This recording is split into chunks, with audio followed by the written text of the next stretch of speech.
Regamli Omer, Kol Shlomo Shosh Dvarim Pesach Lo Yotza Yedei Chavaso Velohen Pesach Matzah Maror. Right. Gamliel says a halacha that we paskin that you have to incorporate in your Sipri Yetzias Mitzrayim, the significance of the three mitzvahs that we have that evening. The mitzvah of eating Pesach, the mitzvah of eating Matzah, and the mitzvah of eating Maror. It's not enough just to do those actions; you have to tell the story regarding them. So, which means to say that each part of them tells another aspect of the story of what Yetzias Mitzrayim was all about. And we have to understand what each one is adding. The story of Pesach, the story of Matzah, and the story of Maror. Now, the truth is that the odd man out is really Maror, right? We're talking about redemption, right? Cherus. What does Maror have to do with Cherus? Maror is like the way it was pre-Cherus. Not only that, we speak about Maror last, right? First Pesach and Matzah, which both of them have different aspects of the Cherus, which we're going to discuss. And then Maror, which is saved for last, is seemingly reflective of pre-Cherus. You should have spoken about the Maror first, right? Following the Seder of Matchil Begnus U'Mesayim B'Shevach. You have to first talk about the hard times and how things got better. So seemingly when telling the story of what these mitzvahs represent, we should have spoken about the Maror first. And then Pesach and Matzah. Now, of course, Pesach and Matzah are the ones that need the most explanation. What is the difference between the two? Both commemorate the Cherus. What are the different aspects? So the interesting thing is, the Torah never spoke about Chag Pesach. Whenever Pesach is mentioned in the Torah, it's referring to the Korban Pesach. The holiday in the Torah is called Chag Matzos. Right? We, in our jargon, in the Shulchan Aruch, it's called Hilchos Pesach, and that's very interesting. The way we refer to the Chag, the Torah Shabbal Pez, we latched on to the term Pesach, which is just the Korban. Right? The Torah always called it Chag HaMatzos, and which makes good sense because you eat the matzahs all 7 days. The Pesach is only on the first night.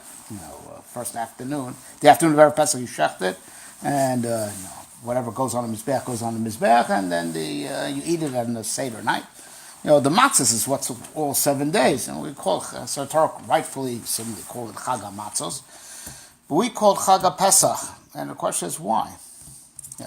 Yes. Well, why do you say that the word Pesach only refers to the Korban as opposed to the? That's a fact. It's the Korban Pesach. And in the Bible also. The Pesach is always Pesach is always the Korban. Nothing to do with not the holiday over the houses of the no. Ever since the Exodus, whenever the Torah talks about the laws of the Chagim, whenever it uses the term Pesach, it's referring to the Korban. It's not referring to the Chag. The Chag is called Chag HaMatzos. No, we know. Chodesh Aviv. No, it's Chodesh Aviv, Nisan. Nisan is the month of Aviv. Right. So now, here's another thing. We're going to the Maror. So, Maror, Bizman Hazeh, is Midrabanan. It goes together with the Korban Pesach. Maror is a function of the Korban Pesach. So Bizman Hazeh that we don't have the Korban Pesach, we don't have Maror either, Midoraisa. It's Midorabanan that we eat Maror. What remains Doraisa is the mitzvah of Matzah. The mitzvah of Matzah is Min HaTorah, even Bizman Hazeh. The mitzvah of Maror is Midorabanan, and it's a function of the Korban Pesach. And so we don't have the Korban Pesach B'zman Hazeh, so Maror also is only a midrabanan. So it's something very interesting to try to understand what the message in that is. As, we're in Geulah now, and there's plenty of bitterness. And Maror is Maror is a function of the Korban Pesach, which is when we have a Beis HaMikdash and we're at the height of our freedom. Right? That's when we eat Maror. Minat Torah. It's only midrabanan zecher. Maybe we should also explain what type of favor the rabbis did by instituting and making us eat maror. But the maror goes with Korban Pesach, which is amazing. It's like combining two opposites. We have the Korban when we're in a state of Geulah. We have our own Beis HaMikdash. So together with the Korban, the maror goes with the Korban. Minat Torah. That's amazing. And the maror, which symbolizes the hard times, is dafka together with the Korban Pesach. That's something which needs to be understood, to say the least. Right. So now there's the mitzvah of korech, zecher lemikdash kehillah. Right. So now everyone agrees that the korech is purely zecher lemikdash. If a person cannot use korech, let's say a person doesn't have the patience or big enough appetite to eat matzah and then maror and then korech, right? So he'll want to be yotze with korech, matzah and maror together. He's not yotze, not matzah, not maror, right? Because not yotze maror because you have to taste the maror, right? And the time of the matzah interferes with that, right? But number two, you're not yotze matzah either, right? Because since maror is only midrabanan and matzah we explained is minat Torah, so they're not equally in obligation. So it's called that the maror interferes with the matzah also, because the maror is not a real mitzvah minat Torah like matzah is, since it's not in the same league. So one is a mitzvah and one is, a non-mitzvah. Relatively speaking, it's only mitzvah midrabanan, not midoraisa. So the two cancel each other out. As it were, the non-mitzvah in the mouth interferes with the mitzvah. Right? All right. So you need to do matzah, you need to do maror, and only with those two are you yotze. Right? And that's the way it has to be done. But still, after that, you have to do korech. Why is that? Even though you're yotze matzah, yotze maror, you still have to now do korech, and it's zecher lemikdash kehillah. That's only which just the significance of that needs to be understood. Well, it's the past and the future. It's all a conglomeration. The maror is the past, that we said is the bitterness, and the matzah is the cheres, the future of of Mashiach coming together. So you have to know where you were, in order to know where you're going. So one is the past and one is sort of the future. Right. So that's correct, but it's a little bit more than that. Okay. Right? But so one last question. So we say about matzah zushanu ochlim al shumma al shov speak, but the dough didn't have time to ferment. We left Egypt in a hurry. When did that happen? The next day, right. Pesach morning. Right? We're now 12 hours before that, right? And we're eating matzah, and we're commemorating something before it actually happened. Right. But here's the amazing thing: in the first seder in Egypt, they did a seder. They did a Korban Pesach, the night of Makas Bechoros, right? They had matzah there. Black and white in the Chumash. Al matzahs were yochlu. They had matzahs, nothing to do with the matzahs they baked the next day because they were in a hurry. Right. It's an amazing thing. Right? There's the matzahs of the Seder night, which they had back in Egypt, which had nothing to do with the matzahs they baked the next day. That was the halacha of how to eat the Korban Pesach. Then there was another thing. The next day, not at night. The next day, and we're not holding at the same time period, we're at the night still. Next day, they bake matzahs in a hurry. So it's not true. Matzah zushanu ochlim, if we're really supposed to flashback to the perfect parallel point in time of what it was by the Exodus. It's not the matzah that we're eating. The matzah eating Seder night was by divine command of what to have with the Korban Pesach.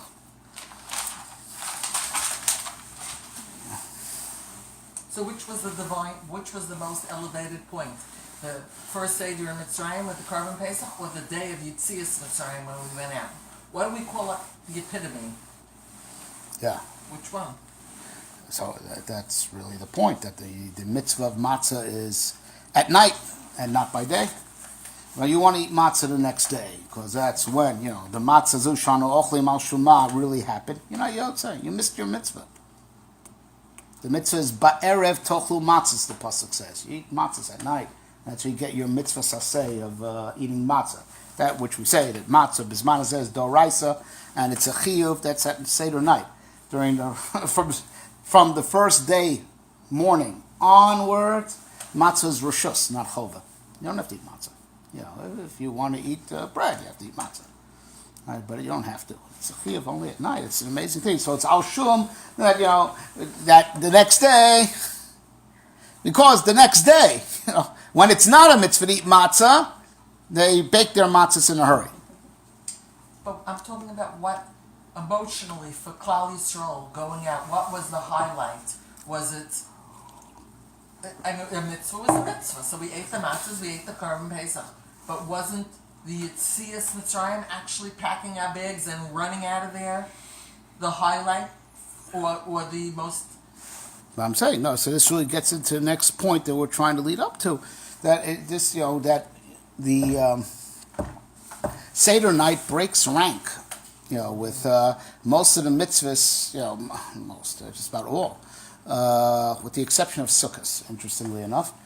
Right, but it might be related. You might be able to figure out the relationship. Right, most of the Chagim, the main mitzvah of the Chag is by day. Like, take for example, right, Rosh Hashanah, shofar, mitzvah is by day, not by night. Right, the special korbanos, generally for most Chagim, which are the korban musaf, that's all by day.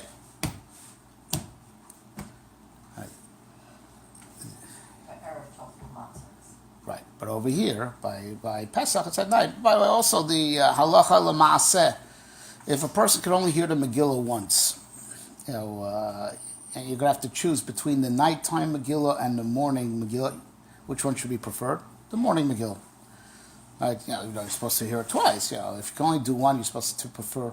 Because the day is always the ikra. Same thing by Sukkot, even though eating in the Sukkah, the main mitzvah is on the first night.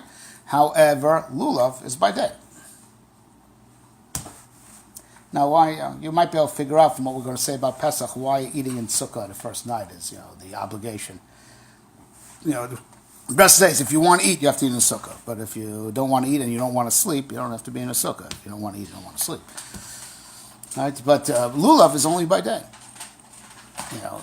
Because day is the time of a person's activity. Yetzadon lepolo, avodaso ade arev. The pasuk says a person goes out to his job and is doing until nightfall. Night is not. People weren't meant to work at night.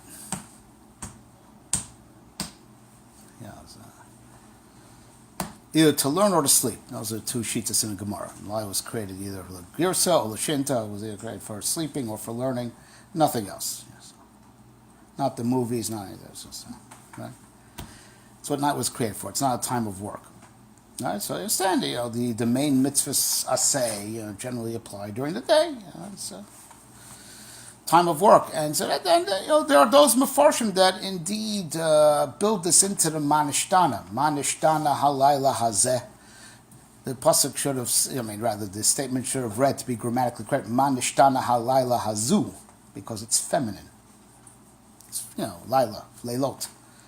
Right, so the Mefarshim explain, we read that, but daytime is zocher, yom, yamim. Right? This night is different, that we're treating it like day. We're doing all the mitzvahs, man. It's a night packed with mitzvahs. Generally, when a chag hits, the main mitzvahs are by day, because that's the time of activity.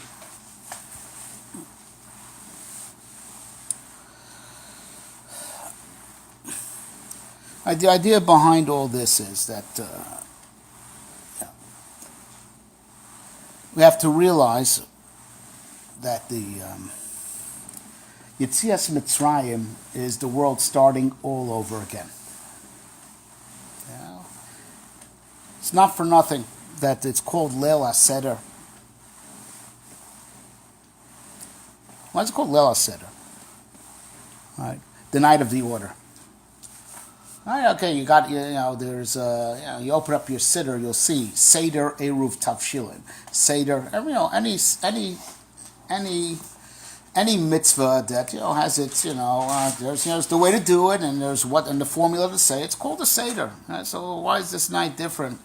That's called Leil HaSeder more than any other. Whenever you have to do any type of mitzvah that involves a Matzah and to say a popular formula, that's also called Seder. It's like the night of the order. Right? So Chazal divide up world history into 3 eras. All right, the Gemara Sanhedrin says that Shita Alfei Shnin Havei Alma, the world's going to last for 6,000 years, and it divides into 3 eras. Alpayim Tohu, 2,000 years of void. Alpayim Torah, 2,000 years of Torah, and Alpayim Mashiach. Right, the last 2,000 years was meant to be the empire of Mashiach, but because of our sins, we've depleted. We have lessened. The time that he could have reigned. He could have reigned could have had a 2,000-year empire. Right. The first 2,000 years of world history, Chazal call that Tohu. Right. Tohu is the opposite of Seder. Chaos.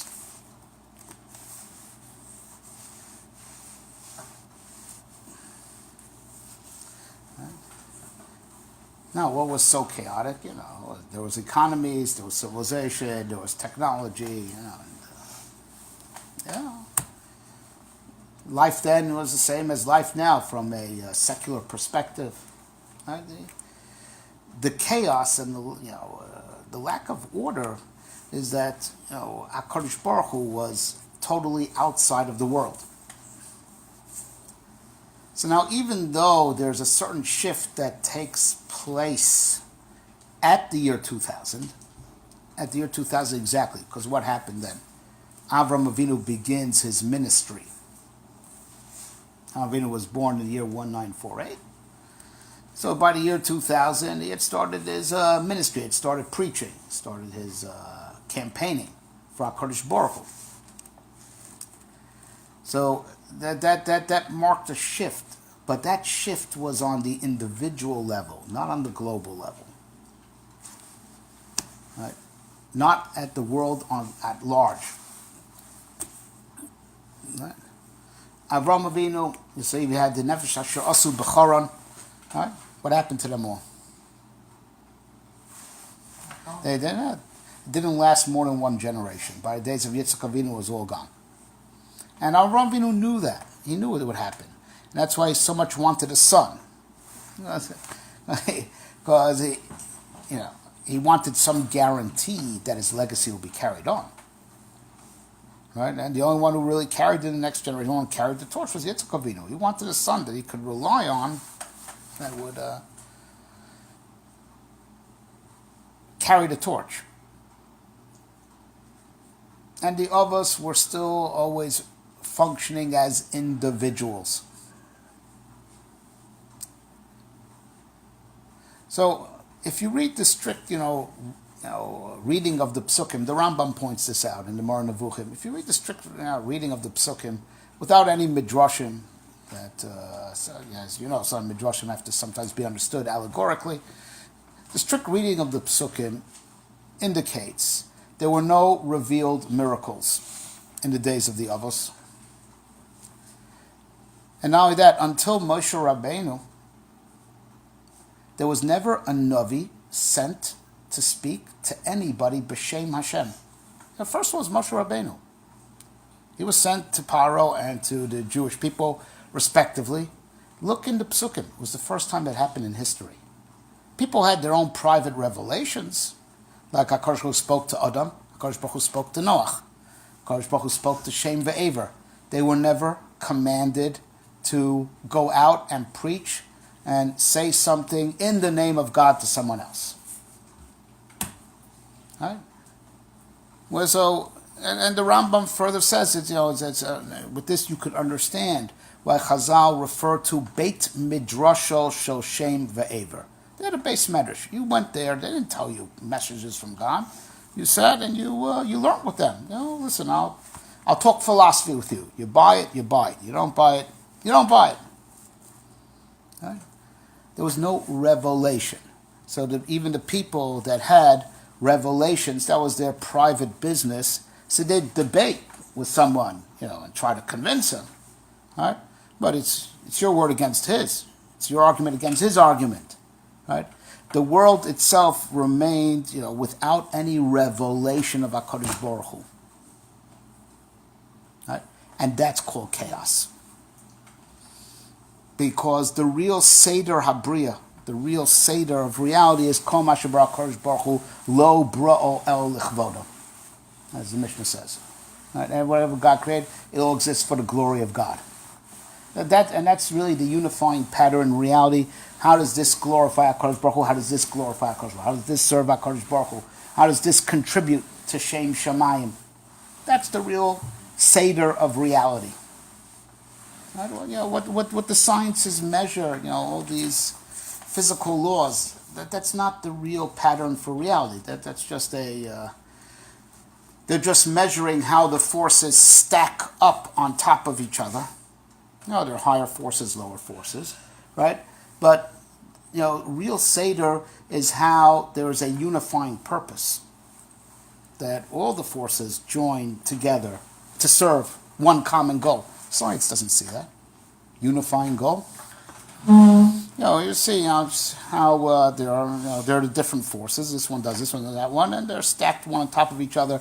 But in Seder, it's not being stacked. It's not stacked one on top of the other. It's working together. Well, aren't scientists looking for the theory of everything? They are. Basically. But it's in religion. It's not in science. It's not in science. Right? And that's the real, that's the Seder, and that's also would explain how the things could also progress and, for lack of a better word, evolve, metamorphosize to a higher reality. But that's how things interlock in a order, a real order of supplementation, that they supplement for each other. Right? But that's only in serving HaKadosh Baruch Hu. That's the network. That's the network that holds things together in a manner that things will supplement for each other and progress and metamorphosize, to a higher reality.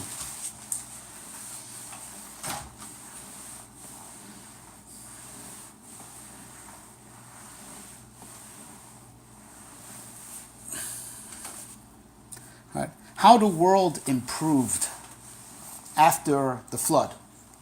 That HaKadosh Baruch Hu made a bris with the world. He's never going to do, he's not going to do this again. Right? A person could make a mistake to think that, the world hit a certain level of stability, that's adequate. And it will never regress back to a flood. Right? That's what you might think. And that's what, that's basically what the Goyim thinks subconsciously. The world has hit a certain stable balance and things are okay the way they are. They're okay.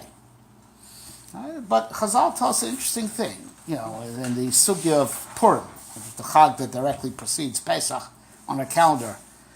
The famous, Gemara talking about looking for a remez, for the characters of Purim in the Chumash. Mm-hmm. Right? You know how that it opens up. It started off with Moshe min haTorah minayin.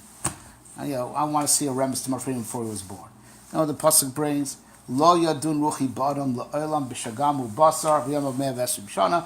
I am not going to contend with man forever, for he is flesh. He's got 120 years. That pasuk was said when HaKadosh Baruch Hu was Geulah the Mabul. Right? So b'shagam, for he is flesh. B'shagam is gematria Moshe, and that's why pasuk said, "You lads 120 years." Also, Moshe Rabbeinu who lived 120 years. Right? It was 120 years to the Mabul.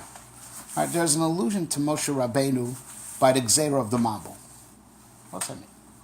Right?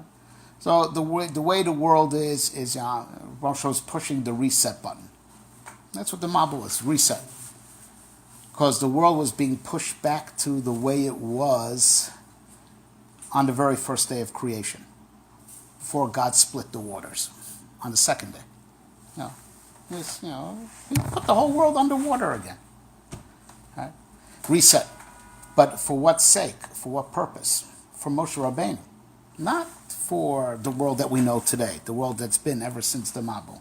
That's just a stepping stone. The real purpose of pushing the reset was for Moshe Rabbeinu. Right? So people think that, as it were, the level that humanity struck, after, that the Bnei Noach struck, which sadly is being eroded in our days, whatever level of morality the Bnei Noach had that made them worthy of survival, that's adequate. It's not. We say that's also chaos. So that's an amazing thing, that Mitzrayim, which was really represents the last holdout of the Dor HaMabul. That's why their power was in water. Nilus, that's it, drowning the Jewish babies in water. Right? So it's kind of Right. You're saying it's the last, Mitzrayim is the last, vestige of pre-Mabul. Yes. Put underwater. Yes. Yes. Power of water. Right? And Moshe Rabbeinu started his life in a teva, like Noach. It says all this in the Zohar. Right? Moshe Rabbeinu is the real ushering in of what the teva was all about back then. It wasn't about the world of the Bnei Noach. The teva back then was for the sake of the teva of Moshe Rabbeinu. Right? And that's what it's called. He's called Moshe Kimin HaMashra. I've raised him above water. Water is chaos. Underwater, there's no order. Water causes things to dissolve. Water is... Water also Ivan? Yes. Water is chaos. But isn't also water considered life? Chaim? When it's harnessed. That's when you control it.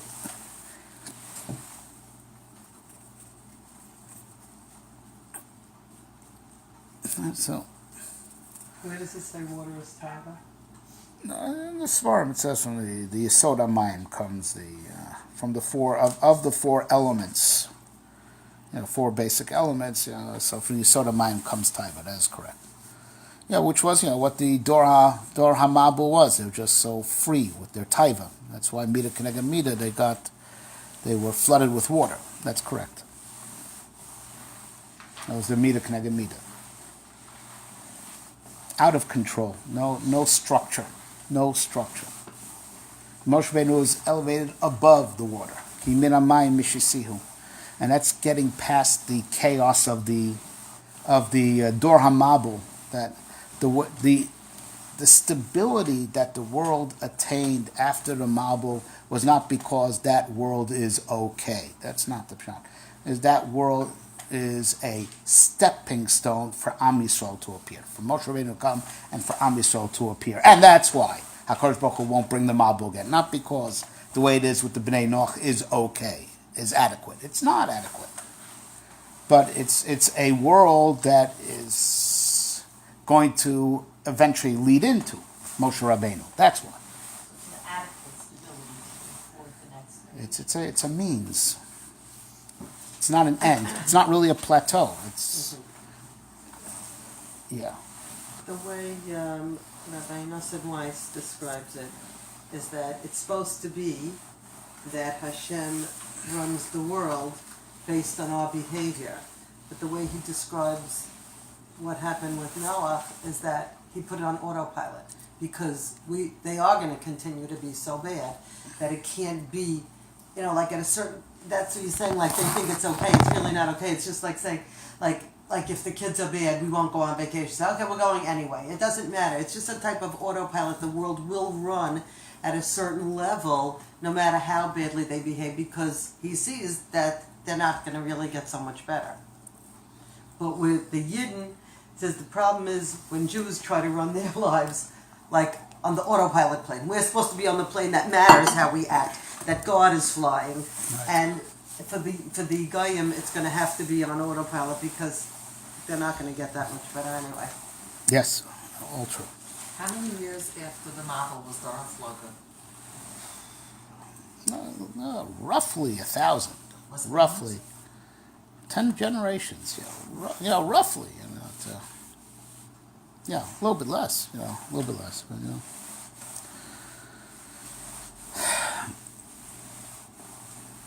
Anyways, so with Yetzias Mitzrayim, right? This it's called the night of the order, a new order, meaning order is now going to reign in the world.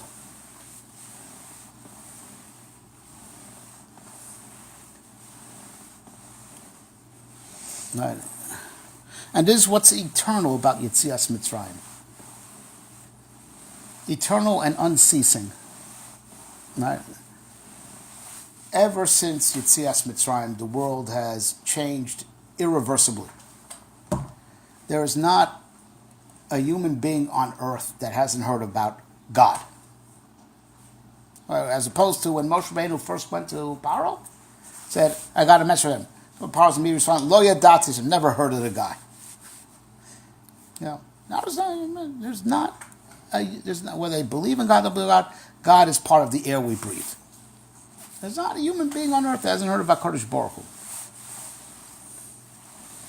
Now the truth is, there isn't a human being on earth that hasn't heard of the Torah either. They believe in the Torah, don't believe in the Torah. Right? The concept permeates the world.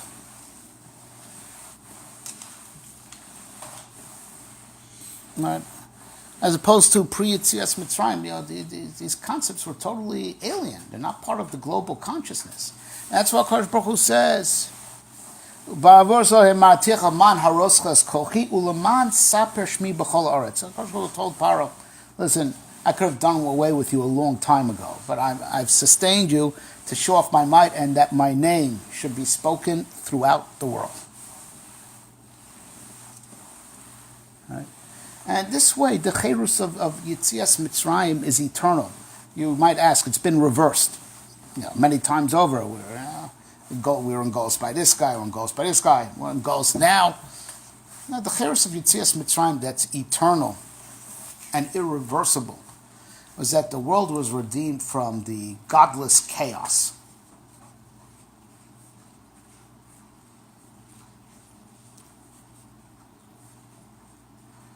And a direct result of that, right, is that the Torah came down.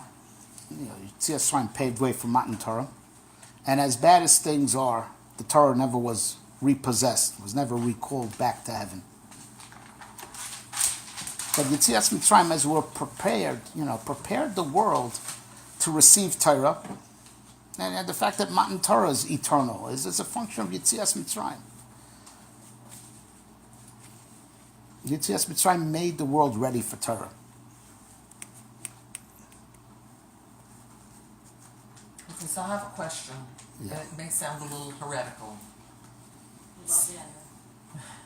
We got the Torah, so we knew how to behave and what to do and what was necessary and what was real. The Goyim, even though they rejected it, supposedly they were asked, but they reject. How can they be held to a standard of behavior that doesn't fall back into chaos without really the blueprint of the Torah in their lives? Like, I'm not sure I understand. It was after Yetzias Mitzrayim, it was after Kriyas Yam Suf, and it was offered to their ministering angels, and not interested. Not interested in submitting to the New World Order. And that really is the difference between Jew and Goy. That's what we're going to get into. That's what the Matzah represents. We'll get to that in a second. In all seriousness, I don't believe in stop signs. I'm still going to get a ticket. It doesn't matter whether you believe it. When that was offered to them and they rejected it, that doesn't mean that they're acting the way the sex they have to show them. But you know what I'm saying? So just because it says, like, it's like if a kid goes off to death, is he not responsible for mitzvahs anymore? You know what I'm saying? Just because you say you don't want to behave the way the law of the world says you have to behave, you're still going to have to answer for it. No? Yeah, but it's a positive force for us. It's a positive force for them too. They're choosing not to abide by it. That doesn't mean they're not responsible. They still believe it. I mean, you ask anybody, they believe in the Ten Commandments. Ask them, what does that mean about Shabbos? Or what, Do they have Shabbos on Sunday? whatever it is, they don't have any Shabbos, so that's not the point, you know? They're still obligated. Okay. So now,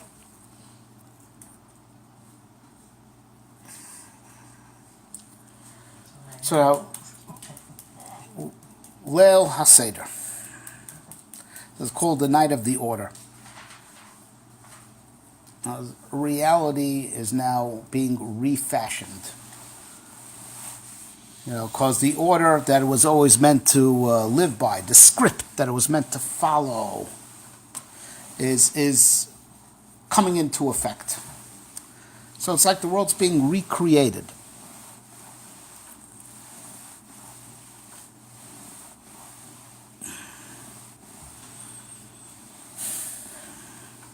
So now this is the idea behind Sipur Yetzias Mitzrayim, to tell the story. All right, and the story seemingly never ends. Right, B'chol dor v'dor chayav adam liros es atzmo kil yatz Mitzrayim. Every generation you have to view yourself as if you left Egypt. What is that? Sipur Yetzias Mitzrayim is the story of destiny itself. Sipur Yetzias Mitzrayim is the story of life itself. The script that the universe is meant to follow. Right? And that every generation is a part of that script. Every generation playing its role in the story.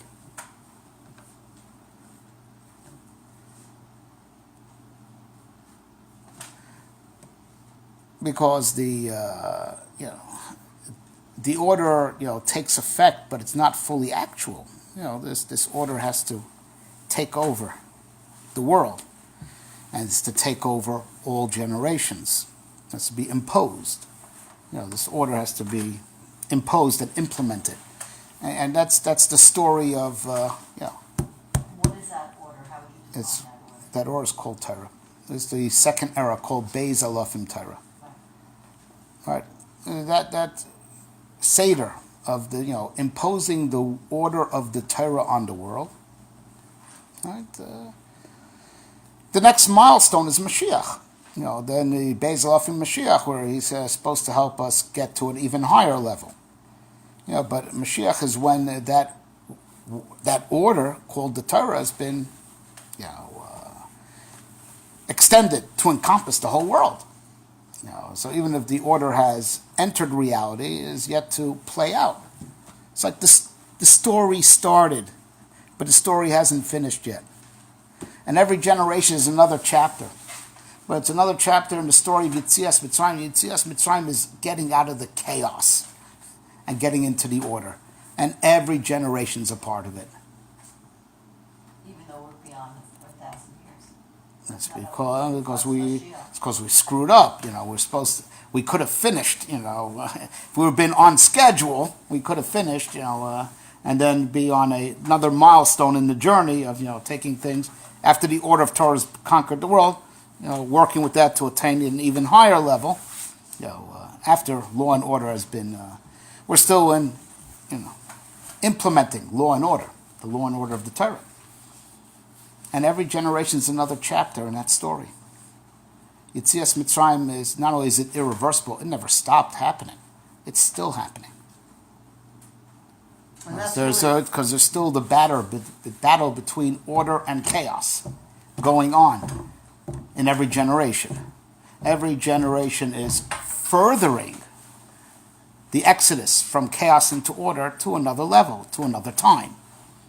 Or putting it back. Oh yeah, sadly, yeah. right? But that's what At the least, Matzah, at least, right? but our concept, you can never go back to, you know, Total chaos. you can't go back right to, you can't close the book, right? You can't close the book. How fast you're moving to the next chapter is, but you can never close the book anymore after the Exodus. And that's what Sipur Yitzhak is the story of life itself. But that's what, but you think about it on a deeper level, that's what a story is. A story is that there's a certain theme that binds together all the events. Well, what's a story? There's always an event, disjointed. The story creates a certain unifying theme of how this event led to that, which leads to that, and it pulls it all together. The Sipur Yetzias Mitzrayim is the story of life itself. It's the order. The way a story makes order between all the characters and all the different incidents and pulls it together in one unified plot. There is a unified plot in Destiny. That's a Geulah Kvod Shemayim. That's so interesting because the Makkahs really are complete chaos. If they think that nature is what rules the world, Hashem was showing them this is chaos. That can make all the things that fire and ice and everything do Right. everything that's so unexpected. Yes. All right. So the order, which is it's now it's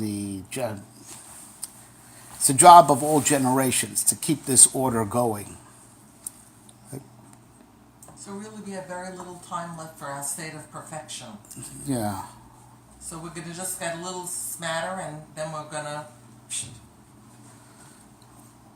Oh yeah. I mean, not a little smatter. It's going to be very painful if we're not going to do the job ourselves. And we're going to get into Maror very shortly. What Maror has to do with all this. For God to keep down before us. Yes, absolutely, absolutely.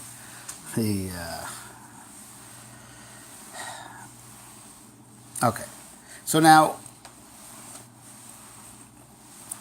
Seder night is when the cosmic order, which is Sipur Yetzias Mitzrayim, which is the story of destiny itself, which extends throughout all generations.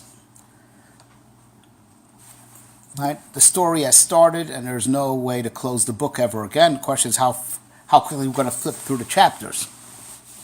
Every generation is another chapter of the story. That's why Sipur Yetzias Mitzrayim, and everybody has to view as if he left Mitzrayim. Everyone's extending the order that Yetzias Mitzrayim brought to the world to his generation. Right? Adding another chapter to that story. All right? But things start by divine initiative. We can't start. We're not. We can't create yesh me'ayin.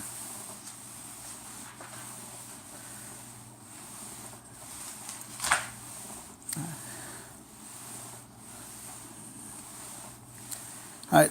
The Bria started in darkness. All right. That's all. Tov avo v'choshech. All right. And every new day, just like the Bria started with darkness, every new day starts at night.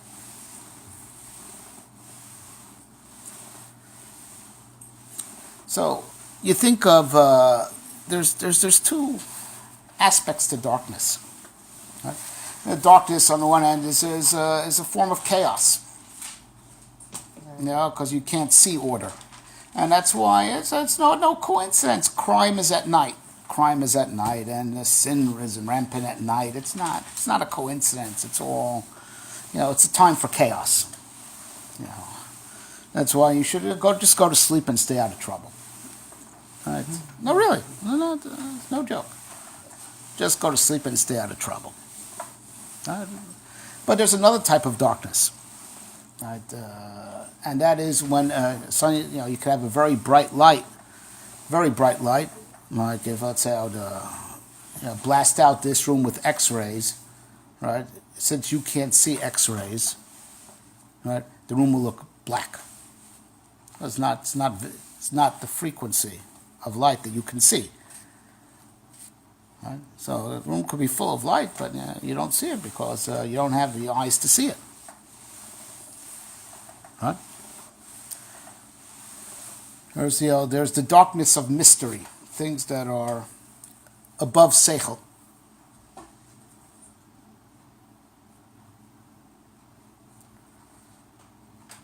Right?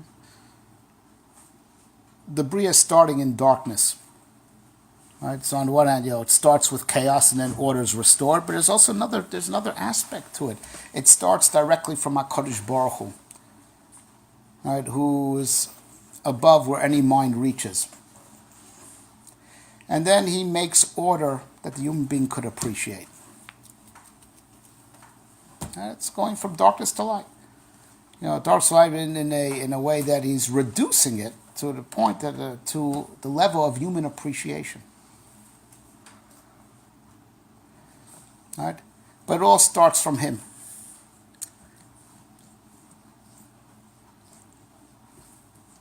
Right?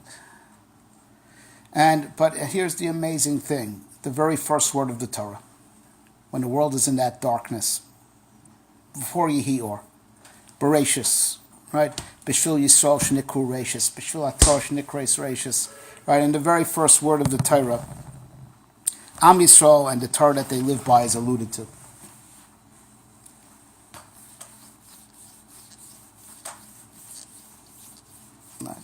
That shows that we have a connection to HaKadosh Baruch Hu that's even above, where our appreciation and where our avodah could ever reach. Right? And that makes good sense because HaKadosh Baruch Hu wants to give us, as we learned today, he wants to be mative, he wants to do good to us. He wants to give us as much as we can take. He wants to give us even more than we could deserve, even more than what we deserve, even more than what we could appreciate. Right? And it also means that, his having chosen us is a very important point, to give us chizuk and to be real with the fact that Yetzias Mitzrayim is eternal. And it hasn't been, maybe it just was then, but it's over now. We're back in Geulah. Right?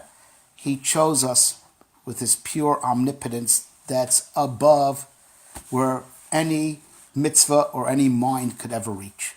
Which means that the bond between us and him is irrescindible, no matter how badly we sin. And that's our answer to the Christians. He didn't exchange us for another nation.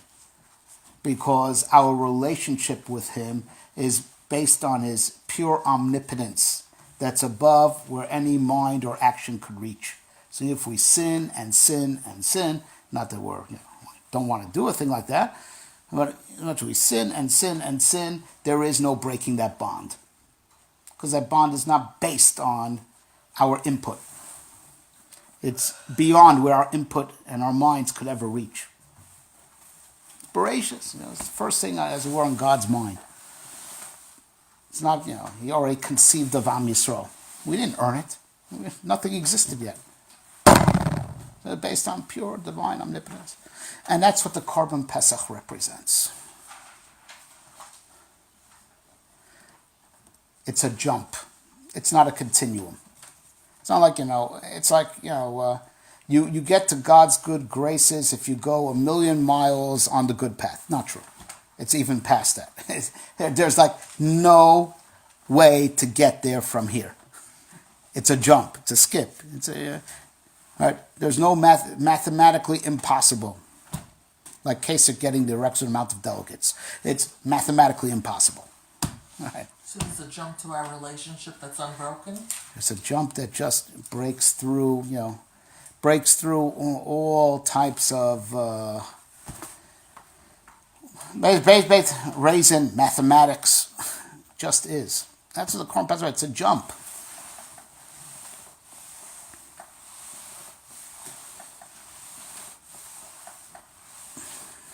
He chose us because he chose us. Because when he first conceived of the world, first thing he thought of was us. We're rooted in his very pure divine initiative to create the world. That's where we're rooted. And that's what the Korban Pesach represents. It's a jump, and that's why the mitzvah of Korban Pesach is at night. It's above where we reach. It's above where we understand. So most mitzvahs are by day, because that's the day, that's the time of activity. Right? It's time of what we understand and we see and we have a grip on things. But Pesach is above our what we understand and what we have a grip on. Right? But here's the amazing thing, right? HaKadosh Baruch Hu, he didn't do something, for lack of a better chastrom, silly, right? When he chose us above, any reason, he made a wise choice nonetheless. He took a good people that still do as much as they can, right? And don't take their time. Taking your time, it represents doing things on your own terms. Doing things in a rush represents that you're out of your comfort zone. That's what running represents. Out of your comfort zone, doing things quickly, bezrizus, right? As opposed to taking your time, it's a comfort zone, right? And that's what the matzah represents. Now the matzah was indeed done the next day, right? Because day is the time of our activity. The matzah that we're commemorating, Seder night, even though the matzah ate in Egypt had nothing to do with the matzah ate the next day, but we say on Seder night, we talk about the matzah of the next day. Because the pshat is like this. The next day, when it's our turn, now it's our turn, nighttime is the time of mystery. Daytime is the time of clarity. Our turn to do our part. When it came time for us to do our part, we did things in a hurry. Didn't take our time. Until we saw the revelation, we ran.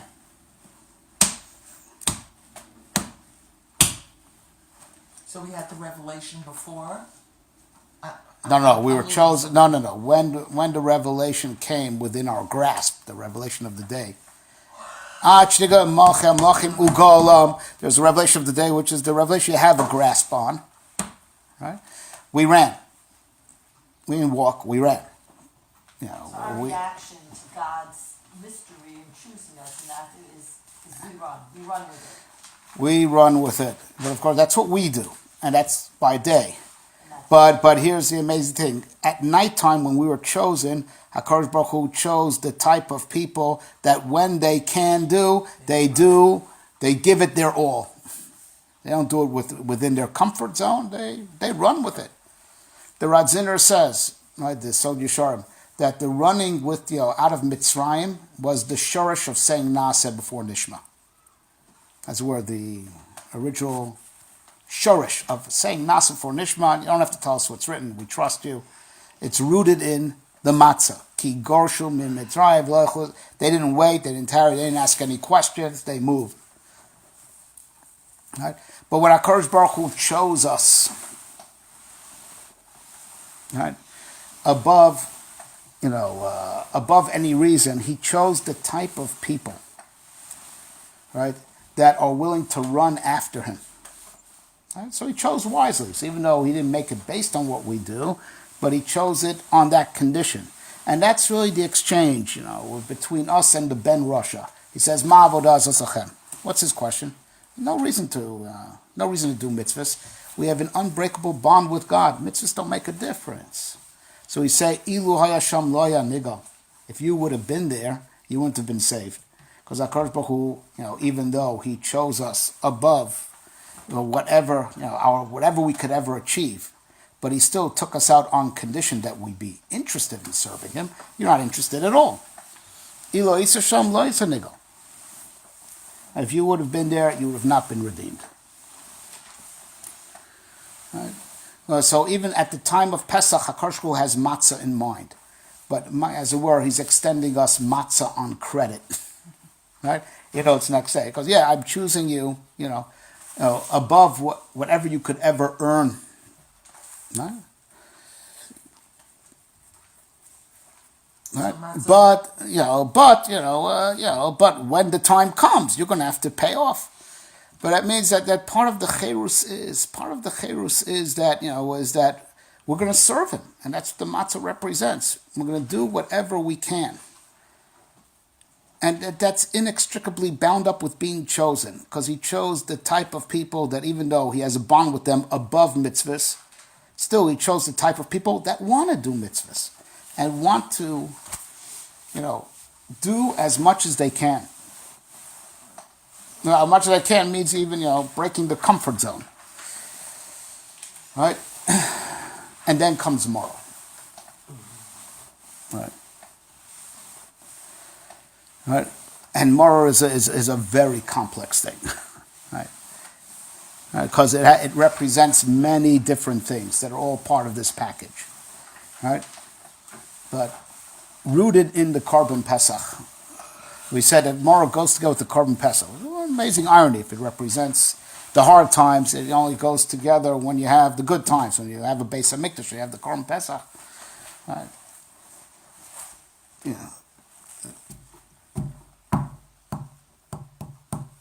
Maror represents two things. Right?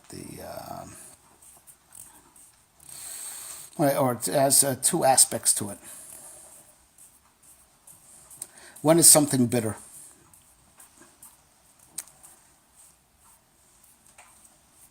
Right, something is bitter, when you simply don't appreciate it. I know dry red wine is also not sweet, but you can learn to appreciate it, and that's pleasure. Right? Bitterness is not so much that particular taste bud, in so much as your inability to appreciate. People, go to the gym and exercise, and some people really enjoy it. But if you do even half that amount of physical exertion in housework or in kitchen work, you're miserable. Right? It might be only half as strenuous. You're miserable. You don't appreciate it. You're not happy with it. The bitterness is the ability to, or rather, the inability to appreciate something.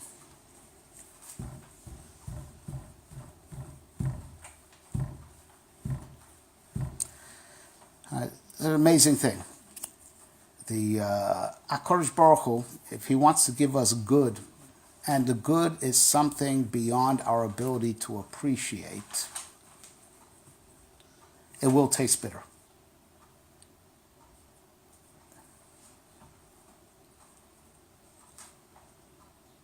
The Gemara says in Brachas, Geulah Matanas Tavis HaKadosh Yisrael V'lo Nastam Elai Dei Yisrael. HaKadosh gave us three good gifts, and he gave it through pain. Torah, Eretz Yisrael, and Olam Haba. And all this has to do with Yitzias Mitzrayim. Yitzias Mitzrayim triggered the Beis Alofim Torah that made it now global. The others had it on their, in their own private lives. But, Yitzias Mitzrayim made the Beis Alofim Torah go global. Right? And of course, we took her out of Mitzrayim so as to go to Eretz Yisrael. Right? And the whole process of Torah and mitzvahs and Eretz Yisrael is to make it to Olam Haba. Right? These are the three destinations that we reach once we get the story of Yitzias Mitzrayim rolling. Step one is the Torah, step two is Eretz Yisrael, and ultimately, final stop, Olam Haba. Right? These are the three Matanos Tovos that were given Ayidei Yisurim. Right? Which are the three destinations of Yitzias Mitzrayim. Yitzias Mitzrayim is embarking on the journey. So the Ramchal explains that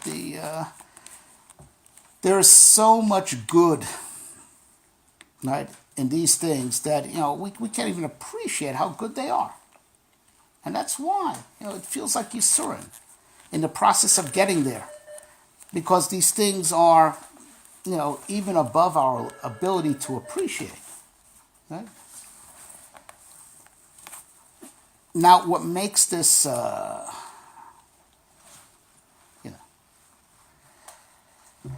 now finding it bitter, at least shows that we have a head on our shoulders, and we're trying to wrap our heads around it. Right? We're just not matzliach.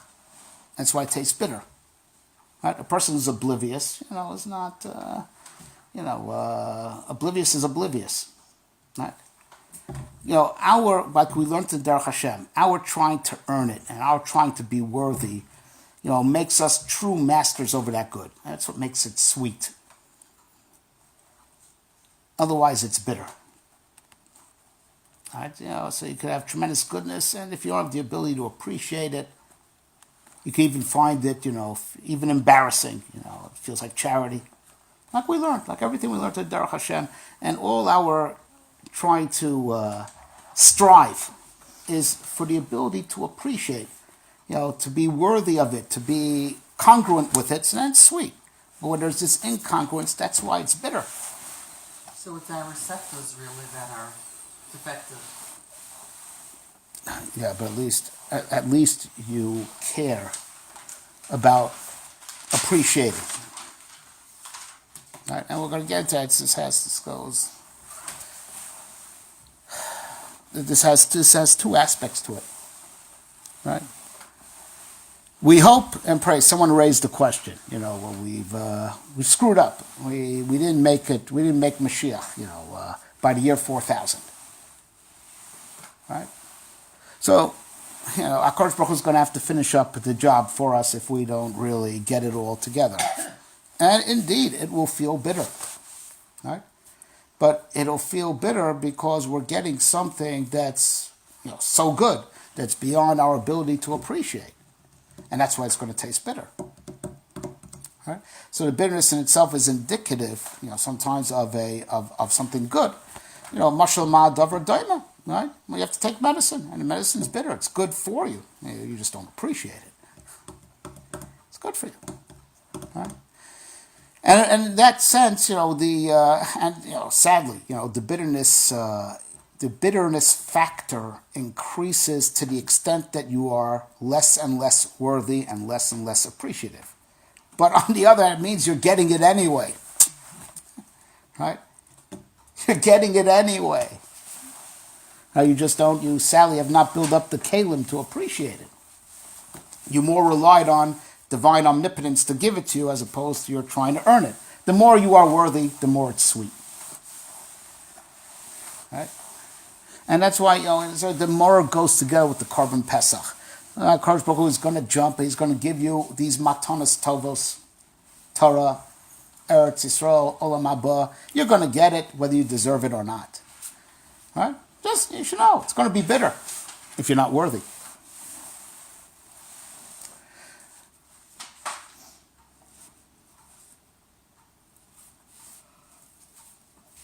Right? But ultimately, you understand that once we get it, eventually you're going to catch up. When you get it, but you're going to adjust and catch up to be in step with what's around you. Eventually it'll turn sweet. The process is bitter because, you're not there yet. But when we catch up, it will be sweet. So as a function of the Korban Pesach that we're going to get sometimes, you catch up, meaning it will be bitter at the first instance. When you catch up, Meaning, as in as you internalize that goodness and your psyche becomes congruent to it, then it will sweeten. You need to catch up to the reality that's been thrust upon you. Adjust. Like any new situation, when it's a shock initially, that's the bitter. You had to jump, a Pesach. You jumped into something before you're ready for it. That feeling is bitter, even though it's good for you, and then you catch up eventually. Olam Haba is not going to be bitter. Olam Haba is going to be sweet. But when you get it, before you're ready for it, in the first instance, it's bitter. So, get into step. Right? So the Maror goes together with the Pesach, that we're going to get goodness that we don't even earn. Right? But those things will taste bitter. Right? But we're going to get it anyway. Right? Right? And to that extent, the Matzah and Maror are the real opposites. The matzah is doing as much as we can. And the maror represents how you get something, right, that you're not ready for.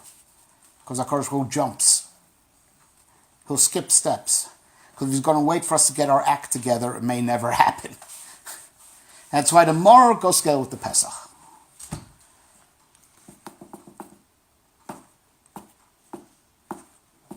Right? It's like there's a misalignment. God is doing, we're not there, we can't absorb it, we can't accept it, and we have to catch up to what God gave us. Yes. Yes. Catch up. And that experience of getting something that you can't appreciate yet, that's called, when things are above your ability, that's what's called bitter. When it's above your appreciation level. Right? Maybe we're bitter because we're not really worthy. Right. No, that we know in our heads that we're not worthy. Yeah.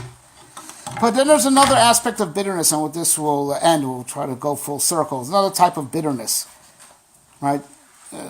Finding something bitter because you know it's unacceptable.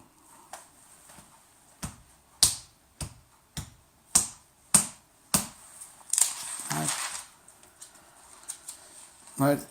And that's also part of the Geulah, right? Part of the Geulah is to understand that the situation that we were in beforehand is unacceptable, and you'd never want to go back there. Chazal tell us that even a slave can never escape from Egypt. So the Radziner explains because the Egyptians had a great way of convincing people you're better off as a slave here than as a rich man anywhere else. Yeah. This is where it's at. Right. This is normal. The worst part of the Geulah is to think that it's normal. That's the biggest shibud. Right? And you should know that it's Geulah to know that that way of life is bitter. There's another aspect to it. Right? There's two aspects. There's a double-edged sword to the idea of bitterness. It's above your appreciation level, but also the very fact to view Geulah as bitter, as an unacceptable. Because the worst Geulah is to think that that's normal. As if life without a base of Mikdash is normal. Right? There's a terrible thing that that Maror, Chazal. Why did Chazal give us a mitzvah d'Rabbanan of Maror? Right? And it's after the Matzah. And it's after the Matzah. It should be before the Matzah. Right? All right. God forbid, with the Siluk Hashchina of Chorban Abayis, and we don't have the Korban Pesach, the Siluk Hadas is so bad that we don't even realize how bad we have it. As if this is normal. As I think about the Geulah, it's like icing on the cake. What do you mean? Life as it is not acceptable. Right? Right? And that really is, the way people could think, and maybe do think. And it's a tremendous chesed that the Rabbanan instituted Maror. Right? To remind us that, the state of Geulah is unacceptable. But sometimes you could only see that in hindsight. Because till you got out of it, it seemed normal. Once you're out of it, you could see how it's abnormal. And you can't believe you ever lived that way. You ever found pleasure. And that's why we eat the maror after the matzah. First Geulah. First get out of it. Get out of the box. And then from where you are now, you could see how that way was no way to live. But sometimes you have to be out of it first to see it. So maror itself, right, to even find the Geulah bitter is a certain level of Geulah. This reminds me of abuse cases. Yeah, you got to be out of it in order. Yeah, it's true. You have to have maror after matzah, and that's a certain level of Geulah. Having at least finding the Geulah painful is a certain level of cherus. That you realize that way is no way to live. I love that. All right. Korech means matzah and maror together, zechel and mikdash, because we have to do our best, to receive what God wants to give us above our appreciation level, but still do as much as we can. And that's what Korech symbolizes. We're going to get stuff that we can't even earn and can't even appreciate, but we on on our side are still going to do as much as we can. That's what the Korach represents. But you gotta throw a little sweetness in there. That's right. That's correct. That is correct, because you do want to eventually eternalize it. You want to catch up. And that's it. It'll just go full circle. This already, Kedushas Levi says, Jews give God credit and God gives the Jewish people credit. We call it Chag Pesach, right? Because we're putting the emphasis on how HaKadosh Baruch Hu chose us beyond whatever we could ever earn. We're not taking credit for Yetzias Mitzrayim. It was a jump. It was a skip. It was out of the darkness, beyond where we could ever reach. But HaKadosh Baruch Hu always looks at the Matzah. Right? He looks at what the Jewish people did. That at least they always do what they can to justify what God gives us out of His pure omnipotence. And HaKadosh Baruch Hu, as it were, gives us the credit for even what He does. So He calls it Chag HaMatzos, even though that wasn't even on that night, it was the next day. Right? He gives us credit for whatever we can do, and even what He conceived of before we even existed, He gives us credit for that also. He looks at the matzah, but we always have to look to Him, right, and look at how He gives us above and wherever we could ever deserve. So we call it Chag Pesach, and He calls it Chag HaMatzos. All right, stop here. Chag Kosher V'Sameach.